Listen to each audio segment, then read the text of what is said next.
Punto, kinwestiyon ni Marcoleta ang patuloy na pagbabansag sa kanya bilang pro-China. Kaya hamon ng senador kay Lacson, dumalo sa Foreign Relations hearing sa March 12, kasama ang Department of Foreign Affairs at National Mapping and Resource Information Authority. Pero ayon kay Senator Erwin Tulfo, hindi makakadalo ang mga opisyal ng ahensya. Kaya buwelta ulit ni Marcoleta. Alam po ba ito ni Senator Lacson, yung Administrative Order number 29? I don't know Administrative Order number 29. Hindi po ninyo alam, sasabihin ko sa inyo. I don't need to know, Mr. President. I'm not interested. Ayan na mga kababayan, si Lacson ay nabutata dito kay Senator Marcoleta. I'm not interested nang tinanong ni Senator Marcoleta kung alam mo ba ang Administrative Order number 29. Mga kababayan, ayaw niya po itong pag-usapan. Ano ba ang ibig sabihin nitong tinutukoy ni Senator Marcoleta na Administrative Order number 29? Na sadya naman mukhang iniwasan ni Lacson at dahil nga dito, pahiyang-pahiya po siya at butatang-butata siya sa debate nila ni Senator Marcoleta, mga kababayan. Samantala, lumutang na po ang abogado na nagnotaryo po sa 18 dating mga sundalo, no, na nagkaroon nga po ng mga affidavit. Ano ho? Ito po si attorney, pangalan nito, mamaya malalaman natin, i-play po natin, mga kababayan, no? Ang mga abogado ng mga ito, mga ex-marines, no? Nasabi naman ni Bindalo Tulfog, wag pansinin, mga kababayan. Ngayon, wag din ba natin pansinin itong si Marcos Jr. na kaisa-isang presidente na dumalo sa event sa UN? Hindi daw po kasi ito tinuturing na pang head of state ang event na ito, mga kababayan. At pang babae po ito kasi women's nga, di ba? Sa mga ibang bansa, kung lalaki ang president, sa mga ganitong UN Commission on Women, yung babaeng vice president na ipapadala niya. Yes, ngayon, sinimulan mo yan, ha? Sa totoo lang. Sino ba ang tinitirang babae? Diba? Doon tayo pumunta. Kasi yung lahat ng binigkas doon sa speech niya, napakaganda. Siyempre, delivered like, Marcos, no? Pero pag tiningnan mo, yung finact-check mo, sinong inaapi? Sino ang hindi kinukonsulta? Sino ang... babae ho yun, yung vice-presidente niya. So, sa totoo lang. At biro mo... Yan, mga kababayan, may bagong programa pong aabangan tayo dito nga po sa SMNI. Ito pong programang Sa Totoo Lang. Pinangungunahan po yan ni Miss Cathy Binag, ating kaibigan, at si Attorney Ruina Guanzon, mga kababayan, at ito nga pong si Miss Malo, Prof. Malo Tikia. Ang ganda-ganda po nitong programa na ito na sa totoo lang, dapat babae ang magpuntad diyan. Ano ho? Bakit? Anong nangyari kay Marcos at naligaw diyan? Ha? Babae ang dapat magsalita at hindi daw po ito pang head of state. Bakit itong si Marcos ay pumunta diyan, mga kababayan? Ang tanong muna, ilang eroplano po ba ang kasama niya dyan, ang dinala niya dyan, mga kababayan? At ano po ba talaga ang ipinunta niya aside po dyan sa kanyang tinatawag na pagsasalita daw sa UN na hindi naman karapat-dapat bilang lalaki kasi pambabaeng event ito at hindi ito pang head of state or presidente. Bukod tanging presidente lang daw po ito siya na nagpunta dyan, mga kababayan. Now, anong ibig sabihin nito? Mukhang mayroon po yatang bukod dyan sa pinunta niyo yan, may purpose pa siyang iba. Ilang eroplano? At ang tanong, ilan ang laman ng mga tao? Hindi magkano ang laman ng eroplano, ha? Hindi. Ilan ang laman ng mga eroplano na dinala niya dyan? Kasi nagkukulang po tayo ng eroplano papunta po doon sa mga kababayan nating OFW na mga bayani na andun ngayon sa Bahrain. Hindi pinapapasok nitong mga animal talipandas na mga nagtatrabaho sa department, sa embassy dyan sa Bahrain. At pinapa-uwi na lang din sila, pabalikin na lang din. Sipin mo yan, mga kababayan, wag naman sana kung mayroong maligaw na isang bomba dyan or drone. Tapos ang ating mga kawawang kababayan. Ganito po kawalang kamalasakit itong hindi natin mapag-alaman, mga kababayan, kasi tingnan nyo, tumutulo yung uhog, sipon nito habang nagsasalita dyan sa UN. Kung i-google natin, i-search natin, mayroon daw yan, and epekto daw po yan, di umano sa paggamit ng illegal, no? Maaaring ganun daw po yan, mga kababayan. Yun po yung sinasabi ni ChatGPT, ano ho, may mga ganun pong senaryo, mga kababayan. Now, ito na. Bago tayo magbalik at magtungo-tungo dire-diretso sa ating issue, paki-like po muna at paki-share ng ating video ito. Malaking tulong na po yan sa aming mga content creator. Maraming salamat po sa inyo, at kung gusto nyo pong mamaya marating ang dulo na ito, ay mayroon po akong ipapaano sa inyong content, no? Para sa mga nagtatagal at tuloy-tuloy dito. Ito, mga kababayan, diretsahin na po natin muna dito itong kay balitaktakan at bakbakan nila Senator Marcolita. Ano po ba ang nangyari kahapon? Matindi po ito. Puksaan nga pong title, no? Puksaan, Lacson Marcolita. Pakinggan nga natin kung ano ba ang nangyari talaga dito. Nagkasagutan, nagkaungkatan at nagkahamunan pa sina Senator Ping Lacson at Senator Rodante Marcolita. Sabi pa ni Lacson, gusto ni Marcolita na siya ang laging bida. Narito ang aking report.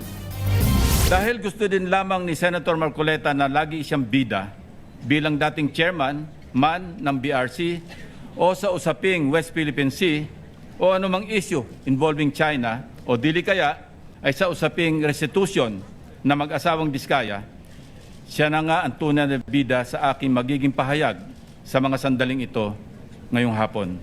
Ako po'y nagtataka, Ginoong Pangulo, pagka po pala si Senator Ping Lacson ang magdi-deliver ng privilege speech, wala pa po tayong nate-take up na kahit ano.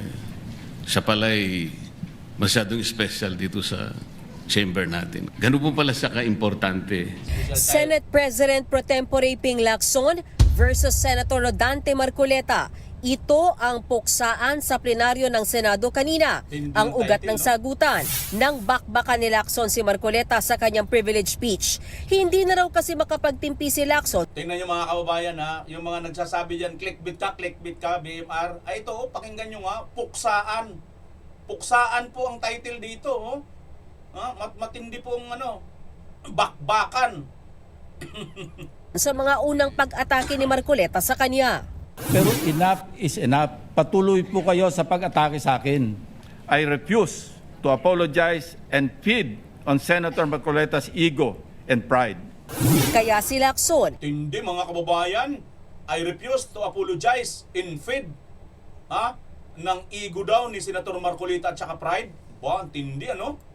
inisa-isa ang hinaing laban sa senador. Nag-umpisa nga raw ito sa pagkwestiyon niya sa hilaw na interpretasyon at hiling ni Marcolita na motion to dismiss sa impeachment case ni VP Sara Duterte noong nakaraang taon. Ewan ko, Mr. President, simula nang nasopla ko si Senator Marcolita sa floor, ay tila nagtanim na siya ng poot sa kanyang dibdib. Buwelta ni Marcolita, parang pinipersonal siya ng senador. President, Your Honor, kung paano ko, sana ko mag-uumpisa sapagkat hindi ako ang subject matter ng aking diniliver na privilege speech kahapon.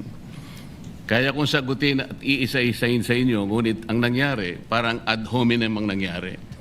Sa akin po, natutukoy lahat ang inyong privilege speech ngayon, samantalang ang inaasahan ko ay sasagutin nyo yung privilege speech kahapon. Sagot ni Lacson, Negative po. Sigurado hindi po yun. Bakit kayo po? po naglilist, sino pa po nagsimula nito? Nung una Bakit pong po? privilege speech ninyo, hindi ko na sinagot kasi ayoko magkagulo. Pero enough is enough. Wala pong gustong maglihis sa usaping flood control. Ako nga po, very passionate po ako dyan, mulat sa pool. Wala po kayo rito. Ako po'y talaga lumalaban sa korupsyon. itinanggi naman ng komite na may Tandaan nyo, take note nyo mga kababayan, sabi niya, wala pa daw po dito sa Senator Marcolita, so ibig sabihin hindi pa siya senador, lumalaban na si Lacson sa korupsyon. Tanong mga kababayan, may napakulong na ba si Lacson? Ang dami niya ng mga expose, may napakulong na ba si Lacson, mga kababayan? Tuloy natin. may special treatment sa privilege speech ni Lacson.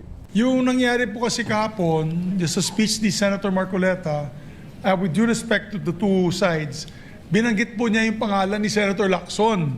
So it is obvious that Senator Lacson would like to respond. Sa isang punto, kinwestiyon ni Marcoleta ang patuloy na pagbabansag sa kanya bilang pro-China. Kaya hamon ng senador kay Lacson dumalo sa Foreign Relations hearing sa March 12 kasama ang Department of Foreign Affairs at National Mapping and Resource Information Authority. Pero ayon kay Senator Erwin Tulfo, hindi makakadalo ang mga opisyal ng ahensya. Bakit? Kaya buwelta ulit ni Marcoleta. Alam po ba ito ni Senator Lacson, yung Administrative Order number 29? I don't know Administrative Order number 29. Oh, Sandali mga kababayan. Sabi niya, I don't know Administrative Order number 29. Sandali, Lacson. Sabi mo matagal ka na dito. Matagal ka na sa Senado, wala pa si Senator Marcoleta. Bakit ngayon hindi mo alam itong tinutukoy ni Senator Marcoleta? Ha? Tuloy natin mga kababayan. Hindi po ninyo alam, sasabihin ko sa inyo. I don't Ulitin need to ko. know, Mr. President. I'm not interested.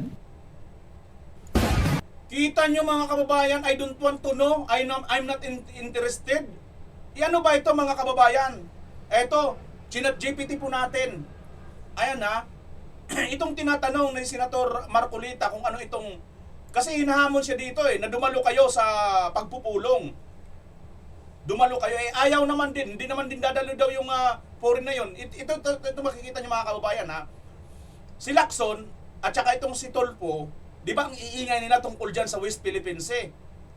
Pero nang hinamon na sila ni Senator Marcoleta na dumalo sila, kasama yung mga tao dyan, yung Namria ba yun? Ayaw naman nilang dumalo. Di ba? Sila na mismo nagsasabi, hindi dadalo. Ano kayo? So ibig sabihin, basta na lang kayo magpapalipad hangin na sinasabi ninyo, ito yung dapat mangyari at ito yung dapat maganap at lahat na magsasalita laban dito ay mga kasinungalingan at fake news. Na para bagang ganito ang ginagawa ni Senator Marcoleta. Ngayon ang hinahamon kayo ni Senator Marcoleta, ayaw nyo. Tapos ngayon ang tatanungin ka, kung alam mo ba yung Administrative Order number 29, hindi mo alam. Tapos ang sasabihin ni Senator Marcoleta, sabihin ko na dahil hindi mo alam, sasabihin mo ngayon hindi ka interesado. Pues mga kababayan, hindi po pwedeng ganun. Interesado ang taong bayan, ano ba ito? Kasi nagkakaanuhan na mga kababayan his words against his words, di ba? Nagkakaroon na po ito ng ano ngayon ng debatihan Maaari kasi, sabi nga nila, to accuse is a thing. To prove is another thing, di ba? Ang mag-akusa ay isang bagay. Ngunit, isang bagay din naman ang magpatunay. Ibang bagay din ang magpapatunay, di ba? Kailangan talaga mga kababayan, pag kinurus-examine ka doon sa mga nilabas mo, pinalutang mo, handa kang sumagot. Tama hindi? Ito, dahil ayaw sumagot ni Lacson, ayaw niyang pakingasin sa Senator Marcoleta, alamin natin ano ba ibig sabihin itong 29 na to. AO number, Administrative Order number 29. Ito yon. Ang Administrative Order number 29 ay maaaring tumutukoy sa iba't ibang order. Depende sa taon at kung sinong presidente ang naglabas nito. Kaya mahalagang malaman kung alin ang tinutukoy. Ito mga kababayan, kung ito bang tinutukoy na Administrative Order number 29 na ito, pinakakilalang Administrative Order number 29, 2012. Ano daw ito? Nung 2012 pa ito ha. Ito ay nilagdaan ni Benigno Aquino III noong 2012. Meaning, laman nito. Opisyal na pinangalanan ng Pilipinas ang bahagi ng South China Sea bilang West Philippine Sea. Yan pala yon. Inutusan ang lahat ng ahensya ng gobyerno na gamitin ang terminong West Philippine Sea sa mga mapa, dokumento at komunikasyon ng gobyerno. Layunin, ipakita ang bahaging iyon ng dagat ay sakop ng karapatan ng Pilipinas sa ilalim ng international law tulad ng UNCLOS. Ito po yon mga kababayan. Yung isa naman daw pong tinutukoy na Executive Order number 29, 2025 naman. Alin kaya dito? May isa pang number 29 na inilabas si Ferdinand Marcos Jr. noong 2025. So ito lang, bago lang. Meaning, laman nito, ito yung laman mga kababayan. Gumawa ng Technical Working Group, TWJ, para pag-aralan at ihanda ang pagtatayo ng National Forensic Institute, NFI, sa Pilipinas. layunin nitong palakasin ang forensic science at investigasyon sa justice system ng bansa. Sa madaling sabi, ang Administrative 29, 2012 tungkol sa pangalan ng West Philippine Sea. Ang 2025 naman, AO 29, 2025 naman, tungkol naman sa pagbuo ng National Forensic Institute. So, saan dito mga kababayan? Saan dito yung hindi alam ni Lacson at hindi niya gustong alamin? Dahil gustong sabihin ni Senator Marcolita eh. Di ba? Now, ipagpalagay na lang natin kasi si Senator Marcolita ngayon pa lang naging senador, ano? So, ipagpalagay na natin na ang tinutukoy ni Senator Marcolita ay itong Executive Number 29 ni Administrative Number 29 ni Marcos. So ito pala ang laman nun mga kababayan. Ano ba yan? Ito po yan. Ang kahulugan ay ito. Lumikha ng Technical Working Group TWG para pag-aralan at ihanda ang pagtatag ng National Forensic Institute NFI sa Pilipinas. Layunin nito, pag-isahin at palakasin ang forensic science sa bansa. DNA analysis, ballistics, digital forensics, iba pang scientific investigation. Tulungan ang justice system para mas maging scientific at mas matibay ang ebidensya sa mga investigasyon ng krimen. Magplano kung paano itatatag ang National Forensic Institute, anong ahensya ang mamamahala sa pundo, organisasyon at operasyon. Bakit ito tinanong ni Marcolita kay Lacson? Sa hearing, ang punto ni Rodante Marcolita ay kung may legal o administrative basis ang ilang aksyon o proseso, kaya binanggit niya ang AO 29 bilang reference kung may sinusundan na order o framework ang gobyerno. Simpleng paliwanag, ang administrative order ay direkta ng Pangulo sa mga ahensya ng gobyerno kung saan ano ang dapat gawin o sundin. Kaya ang EO 29 sa kontekstong iyon ay tungkol sa pagbuo ng sistemang forensic investigation sa Pilipinas. Mantakin nyo mga kababayan, we have to suppose na ang sinasabi dito ni Senator Marcolita ay ang Executive Administrative Order 29 ni Marcos, na ayon dito, ito daw ay tumutukoy sa pagbuo ng sistema ng forensic investigation sa Pilipinas. Ito yung ayaw ni Lacson. Tapos sasabihin mo ngayon, hindi ka naglilihis, ayaw mong malihis. Nakikits niyo mga kababayan? Ayaw ni Lacson, no? Ngayon kasi kung pupuntahan natin, sasabihin naman natin mga kababayan na hindi yan ang tinutukoy ni Lacson. Yung tinutukoy ni Lacson kasi 'di ba sabi ni Lacson, matagal na ako dito. Hindi ka pa senador. Kay Marcolita tinutukoy, 'di ba? Totoo. Si Marcolita ito lang naman 2025 lang naging senador. So hindi pa si Marcolita senador nung sinasabi ni Lacson na matagal na ako dito. So kung hindi pa si Senator Marcolita, hindi ito yung tinutukoy niya. So ang tinutukoy maaari yung kay Aquino. Hindi mo rin ba yun alam, Lacson? Nagigis yung mga kababayan ng punto ko?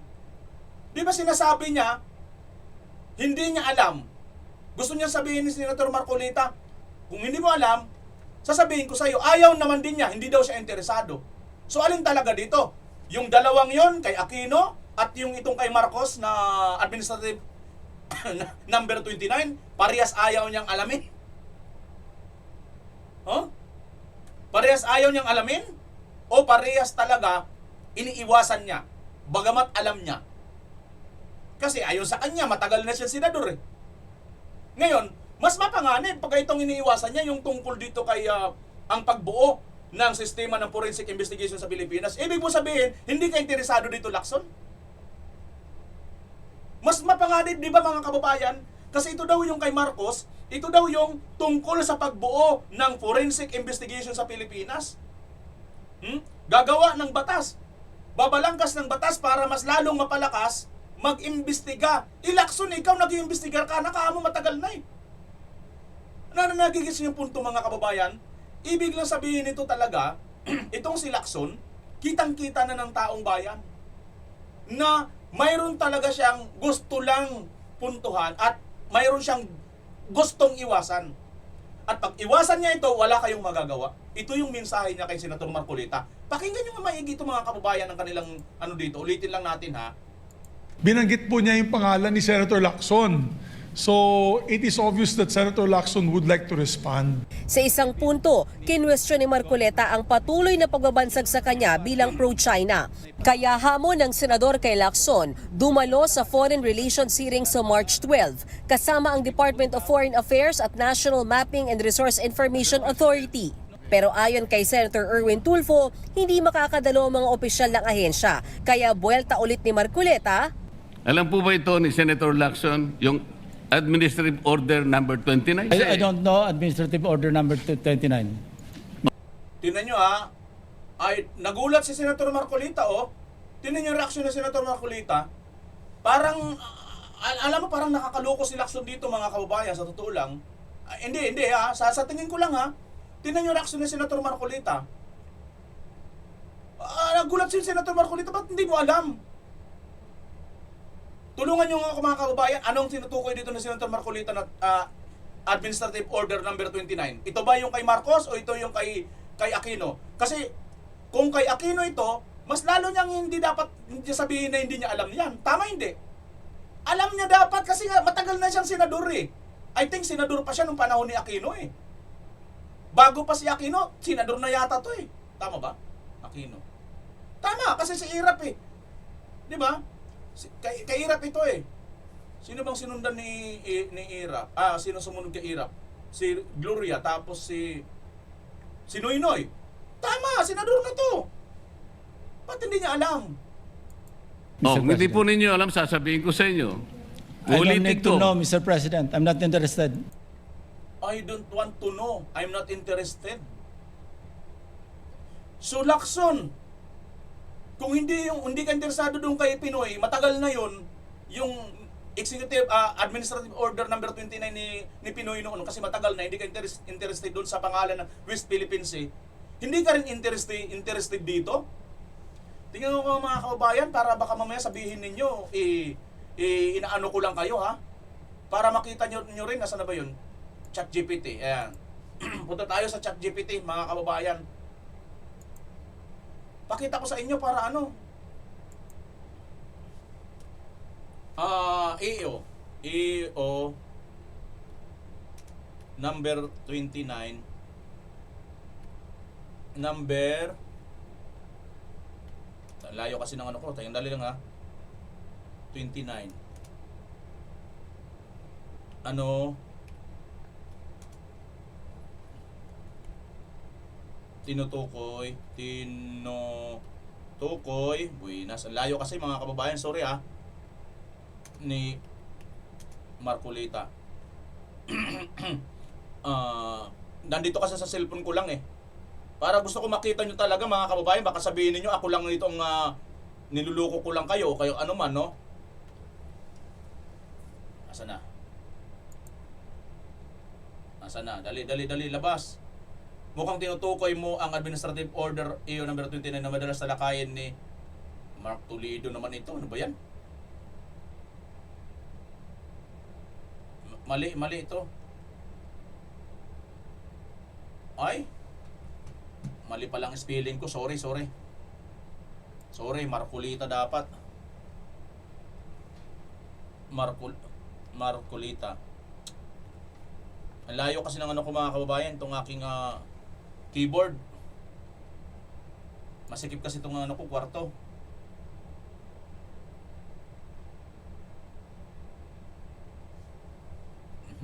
Buisit naman.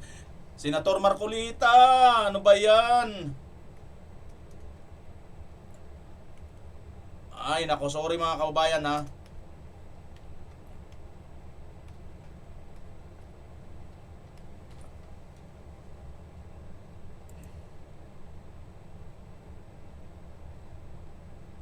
Usaping red tape na ba?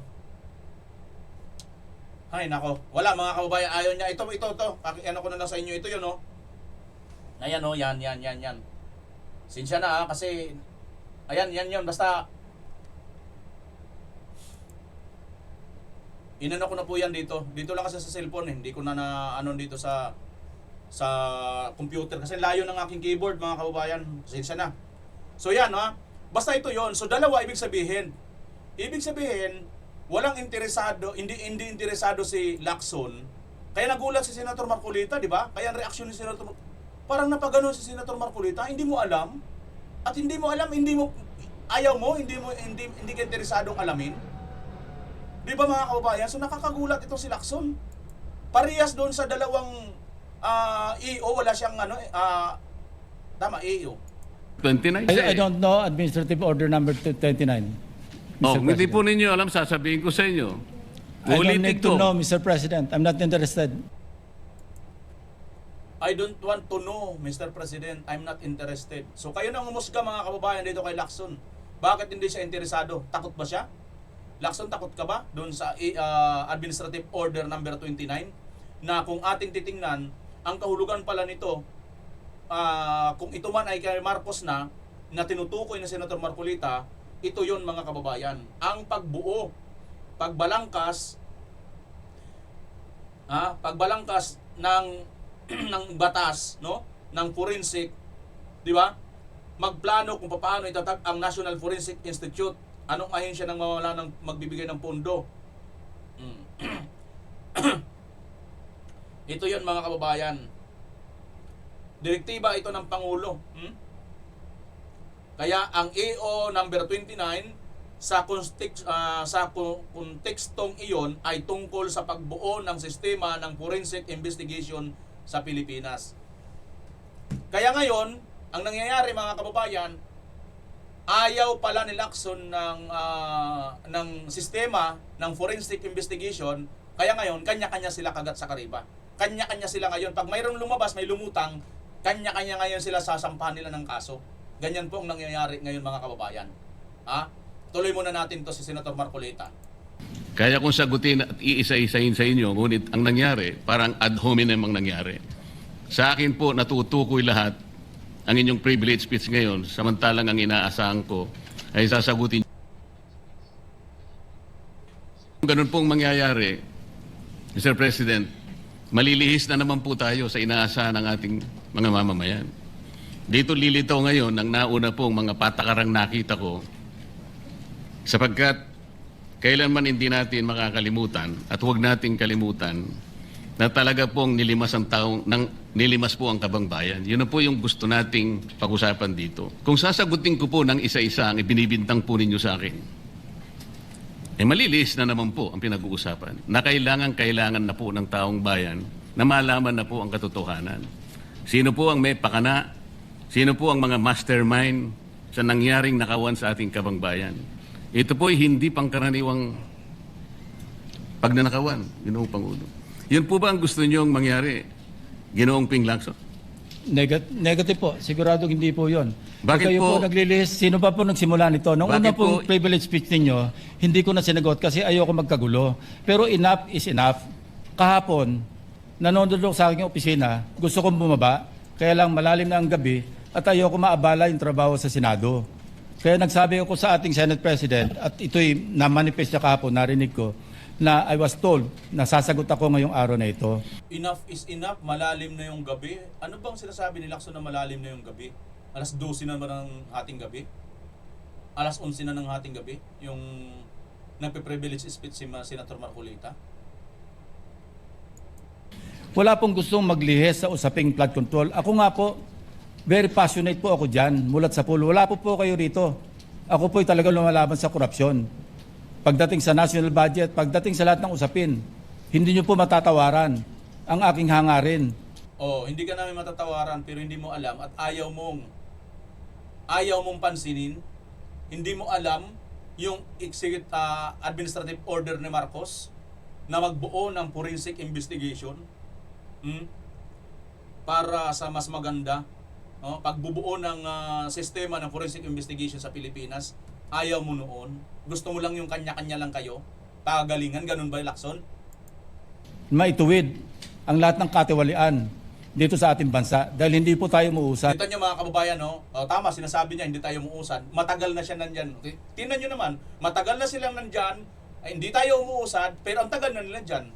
Pero ngayon sasabihin nila, wala ka pa dito, Marcolita. O kaya nga, tingnan nyo ha, wala pa si Senator Marcolita, pero nang dumating si Senator Marcolita, may magandang na resulta, may magandang nagawa. Pero nang bumalik ka, nagkaroon na naman ng parang tumanda kayong paurong sa Senado. Aywan ko pero sa tingin ko, ito yung nararamdaman ng taong bayan. Instead na magsumulong tayo doon sa talagang investigasyon kung sino dapat ang matukoy, pero itong sila Lacson, itong sila Bindalutulpo, itong si Tutasin, talagang ginagawa nilang paraan kung papaano mailihis, papaano maiatras, papaano hindi makarating doon sa dapat puntahan. O, tingnan nyo, ayun si Tulfo, nanawagan sa mga kasamahan sa Senado na huwag pansinin ang mga pahayag ng mga ex-Marines. Paano ba naman? Kasama ka rin pala. Kasama ka rin doon sa sinasabi ng mga ex-Marines. Di ba? Pero enough is enough. Patuloy po kayo sa pag-atake sa akin. Balikan nyo po, res ipsa loquitur. Andyan po lahat eh. Wala po ko inimbento. Salita nyo po lahat yan eh. Sabi nyo, iniinsulto ko kayo. Sagutin nyo po. Totoo po ba o hindi yung ating napanood sa mga video? Totoo po ba o hindi yung aking mga binanggit? Tapos na po kayo. Yan. Tapos na po. Kasi po ganito I suggest that the two gentlemen address the chair instead of addressing Awat na kaagad si Tutasin. Tapos ka na. Ako naman. each other. Sorry, Mr. President.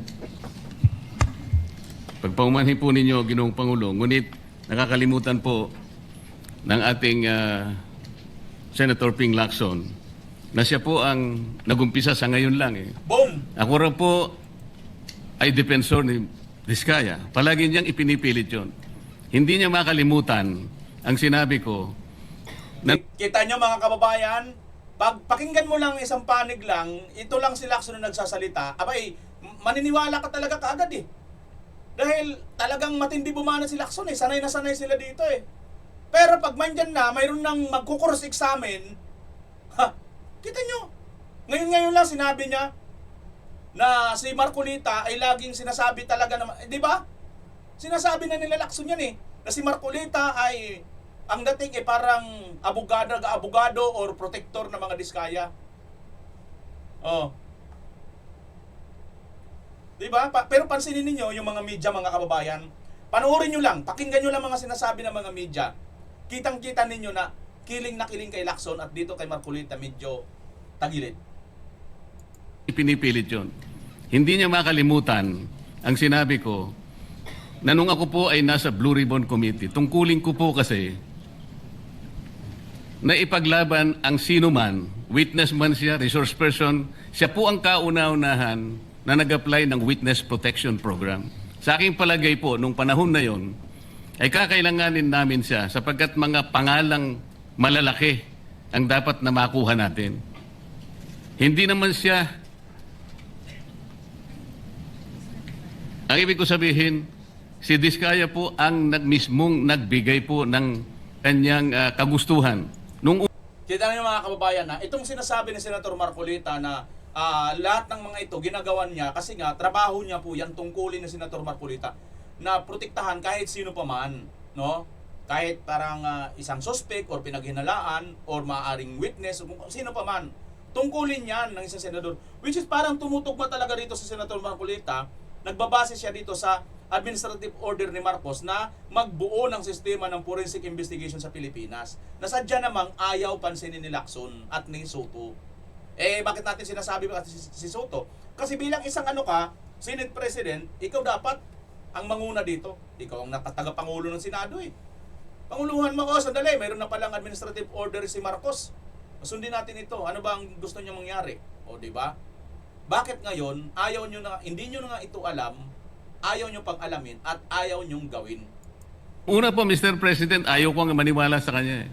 Kaya sinabi ko sa kanya, gumawa ka ng sulat, kahit sulat kamay, para sa ganun, walang masabi ang iba na parang ako pang nag-initiate sa'yo dahil hindi kita kakilala. Kailangan malaman muna natin kung ano ang laman ng iyong testimony. At kailangan ma-determine natin kung talagang meron kang may kukontribute na mga pangalan. Kasi importante na lumitaw ang mga pangalan ng mga taong talagang utak ng pagnanakaw nito. Yun po ang pinag-umpisahan nun eh. Dahil mabigat ang kanyang gagawin, Mr. President, nakita ko sa kanyang kagustuhan na siya sumailalim sa Witness Protection Program. Kinilala ko naman yun, Mr. President. Malalagay nga sa alanganin ng buhay niya. Yun po naman yung nakalagay sa batas eh. Bakit ngayon akusahan ako na ako pa ang nagdidepensa sa kanya? Nandun naman po sa batas eh. Kaya nga po, nang ipilit po ng ating DOJ Secretary na pinipilit niya magkaroon ng restitution, sinabi ko, huwag mong gagawin yan. Wala naman sa batas yan eh. Ipipilit ninyo sa pamagitan ng memorandum ninyo na kahit wala sa batas para siya maging katanggap-tanggap na witness protection program witness, ay gagawin ninyong mag-restitute siya. Wala po sa batas yun, Mr. President.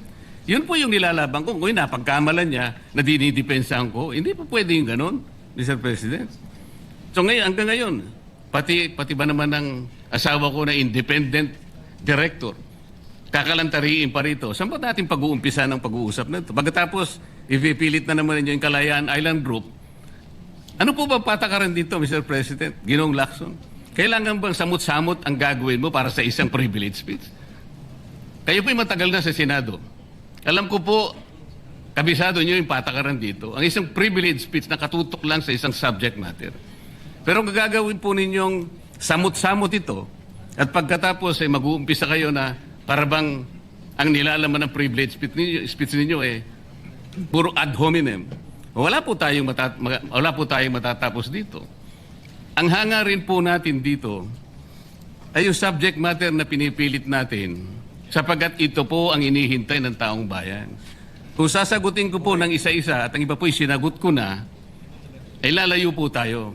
Ang akin pong tinatanong sa aking privilege speech kahapon ay bakit parang hindi ninyo pinagbigyan ang ibang mga tao na napakarami nilang dapat sabihin para sa ganun malaman natin ang katotohanan. Kayo po ang nagsabi, Senator Lacson, Sir President, napupuntahan natin lahat ng lugar na kung saan ang ebidensya. Hindi po ba kayo po ay nagpahayag noon dito sa plenaryo, Mr. President, Senator Lacson, na sinabi nyo na ang presidente ay name drop ni Yusek Bersamin. Hindi ko man lang po nakita yung kanyang katauhan na ipinatawag nyo dito. Samantalang napakalaki ng dapat niyang ipaliwanag sapagkat kayo po ang nagsabi sa pamamagitan ng pagtitiwala ninyo sa ibinigay na testimony ni Yusek Bernardo na niname drop niya ang presidente. 100 billion pesos po pinag-uusapan dito na kung saan ang porsyentong tinanggap nila sang-ayon din sa inyong pagpapahayag ay 8 billion pesos. Nagtataka po kami, ang taong bayan, hindi nyo man lang pinatawag si Yusek Bersamin. Nagtataka din po ako. Alam po ninyo ito. Nakiusap. Nagpresenta si ex-Governor Chavit Singson. At iminungkahi ko po sa inyo. At ang sabi nyo, sige po, sa susunod na pagdinig natin, ay iimbitahan natin siya. Sapagkat marami raw siyang gustong ibahagi sa ating pagdinig tungkol sa mga project sa Ilocos. Ngunit hindi po nyo tinawag. Yun po yung pinagtataka. Ito po yung gusto ko sanang sagutin ninyo.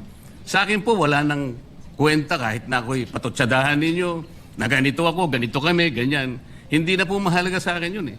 Ang mahalaga po, Mr. President, ang taong bayan ngayon na naghihintay ng kasagutan sa maraming katanungan nila kung magagawa pa natin na buklatin lahat ang dapat buklatin. Kilalanin kung sino dapat kilalanin. Ang gusto ko pa po sana, Mr. President, sana sagutin po ninyo, Senator Lacson. Oh, kita nyo? Hindi makasagot si Lacson, mga kababayan, di ba? Ayaw na nga niya sagutin at hindi siya makasagot, umiiwas pa talaga. It's not a matter of hitting me back. He can hit me many, many times. Sabi ko nga po kanina, Mr. President, that's irrelevant to me. It's no longer important to me. Kahit ano pa pong paninira ang sabihin ni Senator Lacson sa akin, wala pong kaso sa akin yon. Ang taong bayan, alam na po nila kung ano ang totoo. Sila po ang arbiter. Silang magsasabi kung totoo lahat po ang pinag-uusapan natin dito. At kung ano ang sinabi laban sa akin. Ang gusto ko lang pong linawin, Sir President. Kung talagang pinaninindigan ni Senator Lacson yung patakaran na kanyang huling sinabi at binigyan ng emphasis kung saan ang mga ebidensya pupuntahan natin. Napakarami ko pong sinabi kahapon do sa aking privilege speech, inisa-isa ko yung dapat napuntahan natin. Para sa ganon, lahat ng inaakala nating ebidensyang magtuturo kung saan dapat at kung sino dapat ang managot, doon lang natin makikita at ang taong bayan po ay nakikinig at nagbabantay. So, gusto ko pong malaman, Sir President, kung totoo po lahat ang kanyang paninindigan na pupuntahan natin ang lahat ng ebidensyang maaari nating makuhanan, pwede po bang revisyuhin niya yung aking privilege speech? Nandun po lahat, inisa-isa ko. At nagtapos nga po ako doon sa 18 ex-marine officials sa iba pa yatang mga official ng ating sandatahang lakas ang nandun. Lahat po ba nun ay pupuntahan natin? Open po ba siya, Mr. President, na puntahan natin? Alang-alang doon sa pagkuha natin ng katotohanan. At makukuha lang natin ang katotohanan kung aharap lahat ang mga taong binanggit ko sa aking privilege speech. Huwag tayong magbibigay ng teorya ng kahit ano. Ako po'y nananalig na kapag sila'y humarap, may kakayahan naman ang komite, Mr. President. Makita natin kung talagang nagsisinungaling o hindi. Meron po tayong patakaran. Meron tayong remedyo kapag nagsisinungaling sila. Nakukontempt natin, ikinukulong po natin ang nagsasabi ng hindi totoo. Payagan lang natin, lahat sila may karapatang magsabi, mag-contribute sa ikahahanap ng katotohanan na lahat po tayo ay merong interes. Yun lang pong gusto ko malaman, Mr. President, kung si Senador Lacson po ay tapat sa kanyang paninindigan, dapat sana lahat po ng aking sinabi, hindi naman po makakasama, makakatulong po sa ating lahat para makagawa tayo ng isang ulat. Sapagkat ngayon, kagaya po ng kanyang inamin, ang tagal na po nung sinirculate na ulat na sa online. At sabi niya, isa pa lang po ang pumirma. So, pwede po bang malaman sa ating kasama, Senador Lacson, lahat po ba nung aking binanggit sa aking privilege speech ay tutunguhan natin sapagkat potential po na panggagalingan ng maraming ebidensya? Para tapusin na po natin ito. Kinwestiyon po ni Senador Dante Marcoleta ang pamumuno ni Senador Pampilo Ping Lacson sa Blue Ribbon Committee dahil sa pagkakaantala at tila pagilihis ng investigasyon sa anomalya ng flood control projects. Bumuelta naman si Senador Lacson. So ayan nga mga kababayan, talagang itong pangyayari dito kay Senator Lacson at kay Senator Marcoleta ay tumitindi po dyan nga po sa Senado. At tingin ko tuloy-tuloy na po ito kung kanilang masasabi nating bangayan, no? At sa tingin ko lang din po mga kababayan, kitang-kita na po ng sambayanan kung sino po talaga rito ang interes ay para sa taong bayan. At yung isa naman ay interes para doon sa kanilang mga amo. Place your bets mga kababayan. Parang nagpustahan na, no? Bawal yun ito mga kababayan, sino ba yung kanila pinag-uusapan? Ito yung kanila pinag-uusapan. Sandali, bago yan, tingnan muna natin. Meron ditong post si Atty. Rowena Guanzon Sabi dito ni Lacson, bilang isang abogado, dapat alam ni Senator Marcoleta na dahil dito ay shoot siya sa balde sa kasong indirect bribery. Sumagot si Atty. Rowena, guilty daw si Senator Marcoleta ng indirect bribery. Senator, kung ako sa iyo, expose mo sino ang pinakamalaking smuggler ng semento sa bansa. Kapag di kumuha ng supply sa kanya ang mga kontraktor, kahit overprice ay pag-iinitan niya. Lacson, sino daw ito? Paki-expose mo nga kasi 'di ba, Mr. Expose ka naman. Sino ba itong pinakamalaking pinakamalaking smuggler daw po ng semento? Kilala mo ba yan, Lacson? Kasi 'di ba sabi mo, tagal-tagal mo na nag-expose dito, tagal-tagal mo nang maraming alam na, 'di ba? Sino daw ito? Ayon kay Atty. Rowena Guanzon. Lacson, pakisagot mo nga, sabihin mo nga sa taong bayan, expose mo nga kung sino yan. o sasabihin mo na wala kang alam at ayaw mo, hindi ka interesado? Ganun lang sagot mo, Lacson? Tanong yan ng mga taxpayer, Lacson, ha? Eto na, speaking dito sa mga ayaw ipaano ni Tulfog, mga kababayan ni Bindalo, itong 18 Marines, 18 dating sundalo, ito na ang kanyang abogado. Ano ba? Totoo ba yan talaga? Baka fake news kang abogado ka, ha? Baka hindi ka tunay. Ano bang kwalifikasyon mo, sir? Panoorin na natin si attorney. Issued to me to appear on the 12. However, may previous commitment ako, so Ayan, mga kababayan, ha, si attorney Pascual. I requested for an earlier setting. No, I just came here to clarify some matters that they want me to clarify. And just to set the record straight, I am a duly commissioned notary public for the city of Las Piñas over a decade, no? And as I've said, as I've explained, the pinagsamang sinumpang salaysay is no ordinary affidavit, ano? Okay? Actually, marami kasi siyang mga affiance, no? So I had to perform my notarial duties in accordance with the rules on notarial practice, and I told the NBI that everything was documented. All the competent evidence of identity were verified, no? And they confirmed to me that it is their voluntary statement. So I just did perform my notarial duties, no? And we should not shirk on our duties to explain or to authenticate our act whenever we are asked by public authorities. That's what I did today, and thank you. Sir, umarap ba yung 18 ex-Marines nung nag-notarize kayo ng affidavit nila? Yes po, they subscribed the pinagsamang sinumpang salaysay on my front, no? And I verified all their identities and I administered the oath as expected of me as a notary public. Sir, the director said it's very unusual to have one affidavit for all 18 affiants. Sir, kayo po ba? As I've said, it is not different from all the affidavits that we do notarial acts for, no? It is a mere affidavit, only that there are so many affiants. The only problem with us is to how to squeeze it in the notarial register because there are 18 of them. Plus one, the witness, si Bishop. So yun lang naman ang kaibahan doon. Our duty is just ordinary, administer the oath.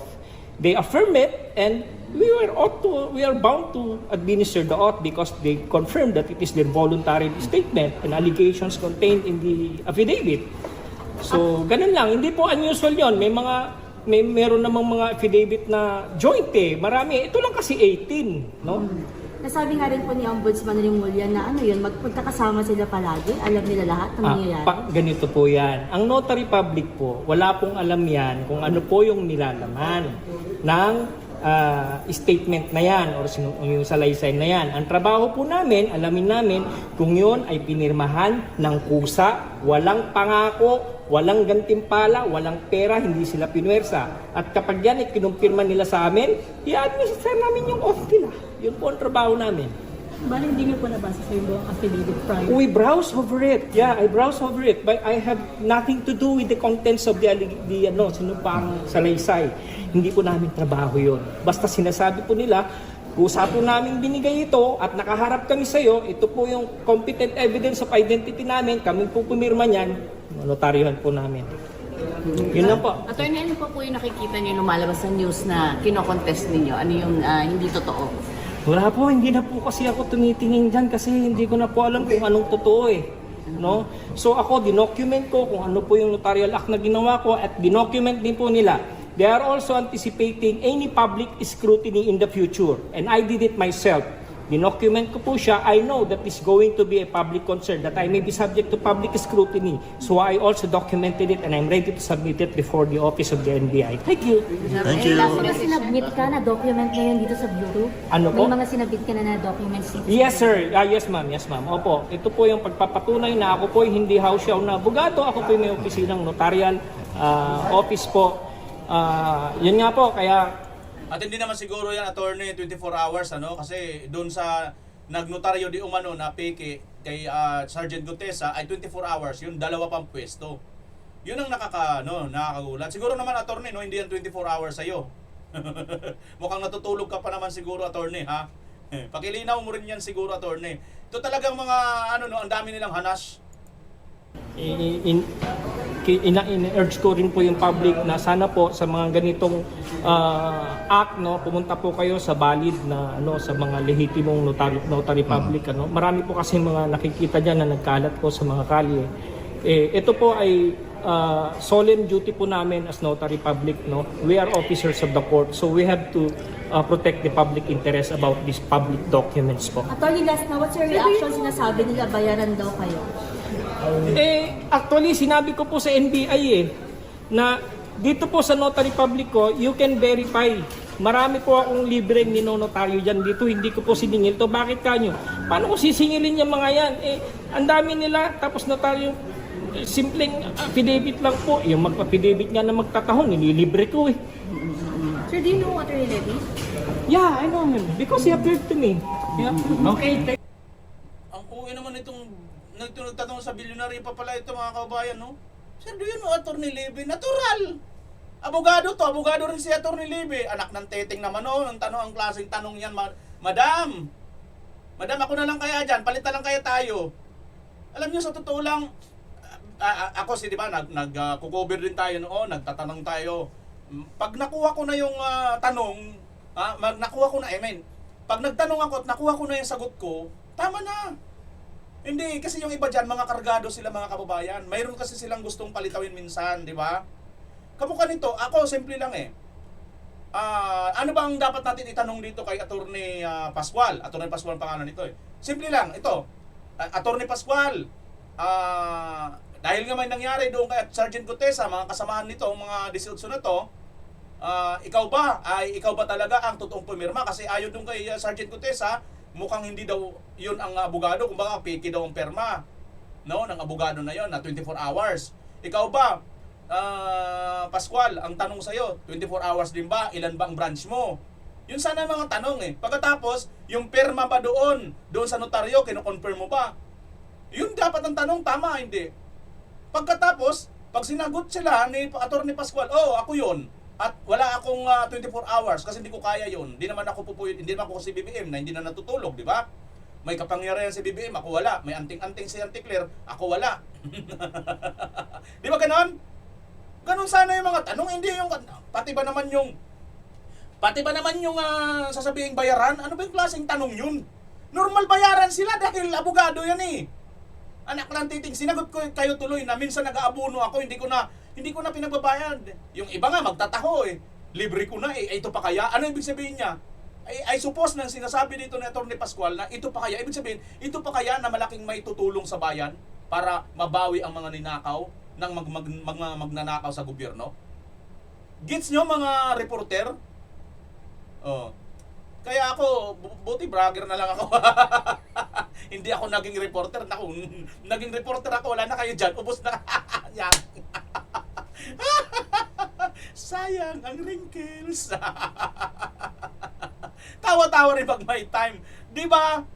Kasi nga isipin nyo, ang kukulit Wala namang kasensense, tatanungin mo, kilala mo si Attorney Baligon? Natural! Mabuti wala ako dyan talaga kasi sasagutin. Ano ba namang klaseng tanong yan? Dagdag lang sa oras. So what? Kung halimbawa hindi niya kilala or kilala niya, ano ibig mong sabihin? Ewan ko, walang kasensense mga kababayan. Sorry Sorry madam parehas tayo mayroong Sorry. Hindi kita ibabas kaso nga lang ay nako mga kababayan. Ito si BP Inday Sara, pakinggan natin bago tayo magtapos. Dahil ngayon po, formal na pong 1 taon na si Tatay Digong na nasa dahig mula ng kanilang kidnapin mga kababayan. Assalamualaikum warahmatullahi wabarakatuh. Madayawag maayong adlaw kaninyong tanan. Magandang araw sa inyong lahat. Ngayong araw, kinugunitan natin ang unang anibersaryo ng isang kaganapang sumubok sa ating demokrasya at sa mga prinsipyo ng due process at rule of law. Ang naganap na extraordinary rendition o kidnapping kay dating Pangulong Rodrigo Duterte ay isang seryosong paalala na ang batas ay hindi dapat ginagamit bilang sandata para sa politika o personal na interes. Ang pagyurak sa karapatan ng isang individual sa pamamagitan ng mga irregular na proseso ay hindi lamang pag-atake sa katarungan, ito ay hamon sa ating pambansang soberanya. Ang isang tunay na malayang bansa ay pinapatakbo ng sariling mga institusyon na malaya mula sa anumang panlabas na panghihimasok o dikta. Ang anibersaryong ito ay isang panawagan para sa ating lahat na manatiling mapagmatyag. Kailangang manatiling malaya, tapat at matatag ang ating mga institusyon laban sa anumang pagsubok na baluktutin ang hustisya. Walang sino mang Pilipino ang dapat pagkakaitan ng proteksyon ng ating saligang batas. Sama-sama nating itaguyod ang isang Pilipinas kung saan ang batas ay kalasag ng katarungan at ang ating soberanya ay iginagalang ng lahat. Patuloy nating ipaglaban ang dangal ng ating bansa. Mahalin natin ang Pilipinas para sa Diyos sa bayan at sa bawat pamilyang Pilipino. Syukran.